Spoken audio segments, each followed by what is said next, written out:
Ah, that opening chord progression, those delicate acoustic picks that build like a storm brewing over misty mountains. Stairway to Heaven isn't just a song, it's a bloody cultural monolith that's been blasting through speakers since the 70s, refusing to fade like some one-hit wonder's bad perm. Led Zeppelin's epic has outlasted disco, grunge, and whatever auto-tuned nonsense kids stream today, but there's the kicker. Behind its heavenly glow hides a tangle of Welsh folklore mishaps, courtroom brawls, and enough Satan whispers to make your nan clutch her pearls. Stick around, because we're peeling back the layers on this beast, from its humble cottage scribbles to the chaos it unleashed on the world. Let's rewind to the ignition point, shall we? Picture Jimmy Page and Robert Plant holed up in this ramshackle Welsh cottage called Allure back in 1970. No electricity, just flickering firelight, and the kind of isolation that either sparks genius or a murder mystery. Page, the guitar wizard with fingers like lightning rods, starts noodling on his acoustic, piecing together riffs he'd been toying with for months. Plant, the Golden God frontman with hair that could start its own ecosystem, grabs a pen and lets the words flow like cheap ale. There's a lady who's sure all that glitters is gold, and she's buying a stairway to heaven. Boom! Those lines hit Plant out of nowhere, inspired by some dusty book on Celtic magic and occult vibes by Thizbloke Lewis Spence. It's all about materialism, right? This posh bird thinking she can flash her cash for eternal bliss. But nah, life's not a catalogue sale. Plant later admitted it was a jab at greedy souls chasing shortcuts to enlightenment, drawing from Welsh myths, where paths to the afterlife aren't paved with gold, but riddled with riddles and regret. What if she tripped on those stairs halfway up? Eternal limbo with elevator music, now that's hell. But hold on, the composition wasn't some overnight miracle. Page had bits from earlier jams, layering in recorders to give it that medieval fair vibe, like a Renaissance fair crashed a rock gig. They demoed it at Headley Grange, this creepy old manor where the band recorded like squatters with amps. Bonham on drums, Jones on bass. They built it section by section, starting whisper soft and erupting into a hard rock frenzy. Plant's vocals? Pure improv magic, wailing about signs on walls and words with two meanings. There's a sign on the wall, but she wants to be sure, 'cause you know sometimes words have two meanings. That's Plant nodding to ambiguity, folks. Life's full of double takes, like when you think a mate's complimenting your shirt, but he's really mocking your gut. And get this obscure nugget, the song's runtime clocks in at just over 8 minutes, roughly the time it takes to smoke a ciggy. Coincidence? Or Page's subtle nod to his chain-smoking sessions?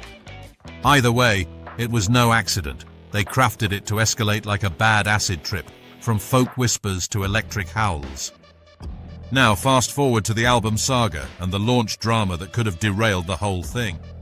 Led Zeppelin 4 drops in November 1971, untitled because the band was sick of critics labeling them.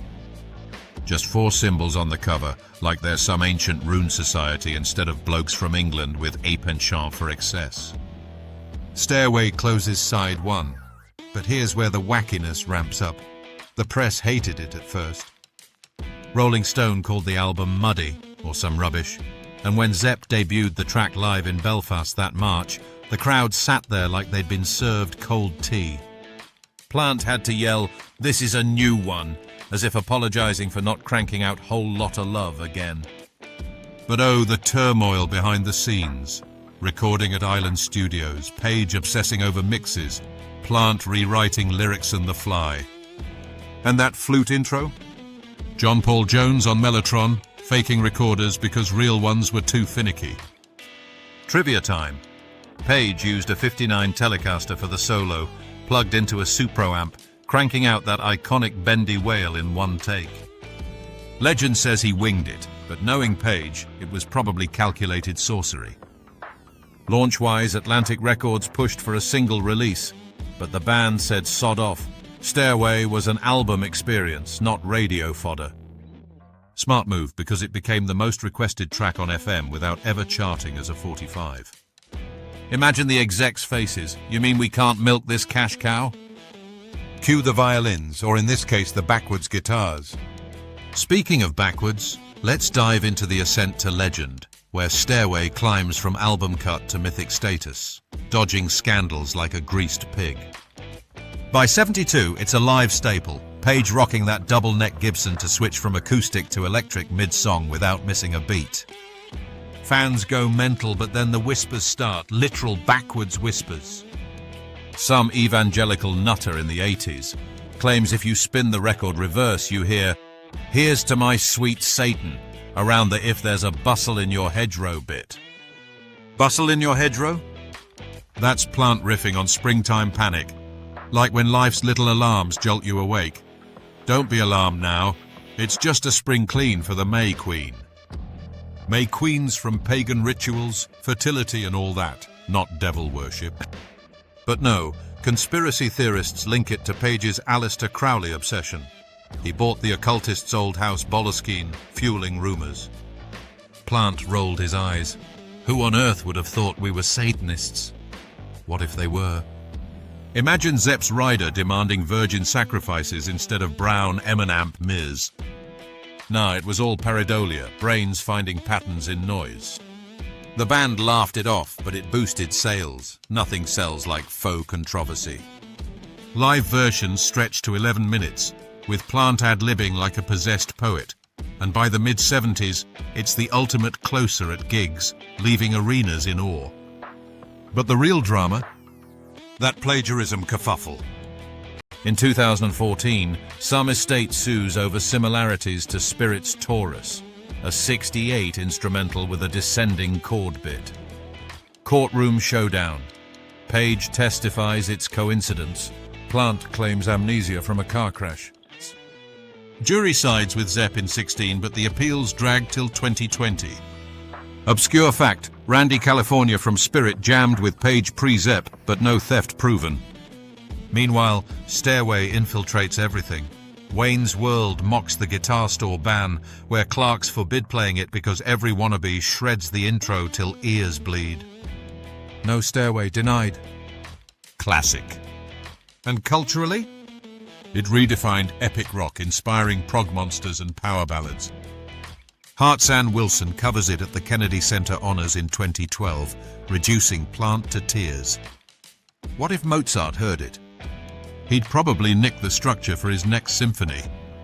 Now the enduring impact and quirky aftermath, where Stairway ripples through pop culture like a stone skipped across a loch.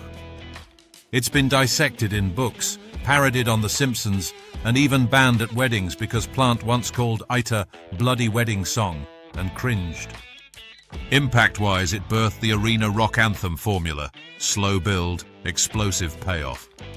Bands like Queen and Guns N' Roses owe it debts. November Rain, anyone? And the lyrics deeper digs? And as we wind on down the road, our shadow's taller than our soul. That's Plant pondering fame's hollowness, shadows outgrowing the man, inspired by endless touring where egos inflate like bad blimps. Quirky bits. In 85 at Live Aid, Zepp reunites with Phil Collins on drums, but it's a mess. Plant forgets words, Page's guitar out of tune. Aftermath. Plant distances himself, saying it's of its time, while Page remasters it endlessly. Odd tributes. Frank Zappa's reggae version, Dolly Parton's bluegrass take. And get this niche gem. A fan once built actual stairs to Page's house, inspiring a line. Nah, urban myth, but imagine climbing them for a jam session. Cultural waves.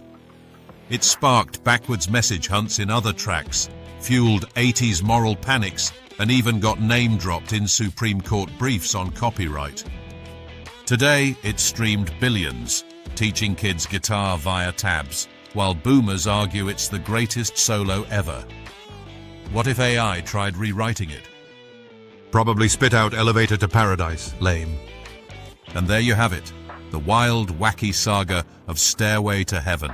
From cottage sparks to eternal legend, with enough twists to knot your headphones. If this tale of greed, myths, and misplaced Satanism made you chuckle or rethink that overplayed riff, Smash that like button, subscribe for more rock lore dives, and drop a comment. What's your craziest Zepp story? Share it below and who knows, it might fuel the next video.